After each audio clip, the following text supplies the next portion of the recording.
रायगडच्या पालकमंत्री पदाचा तिढा हा कायम आहे। याच पार्श्वभूमीवर भरत गोगावले हेच पालकमंत्री होतील असा विश्वास शिवसेना आमदार महेंद्र थोरवे यांनी व्यक्त केला आहे। भरत गोगावलेंना 15 ऑगस्टला झेंडा वंदनाचा मान द्यावा ही आमची मागणी आहेच, पण रायगडचं पालकमंत्रीपद भरत गोगावलेंच्या रूपाने शिवसेनेला मिळालंच पाहिजे याचा पुनरुच्चार कर्जतचे आमदार महेंद्र थोरवे यांनी केला आहे। कर्जत येथे आयोजित कार्यक्रमानंतर ते बोलत होते।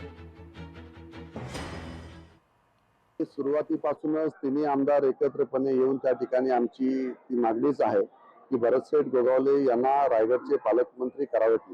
परंतु राज्यामध्ये आता 3 पक्षांचं सरकार त्या ठिकाणी आहे, त्यामुळे जे काही आता राजकारण सध्या सुरू आहे त्याच्यामध्ये आता आमची भूमिका आहे की 15 ऑगस्टला भरतशेठ यांना रायगडला त्या ठिकाणी झेंडा वंदनासाठी त्या ठिकाणी संधी देण्यात यावी।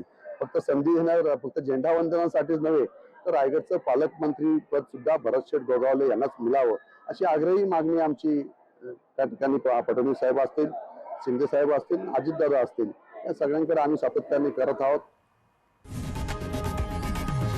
लोकशाही मराठी ऐका, पहा, जागरूक रहा।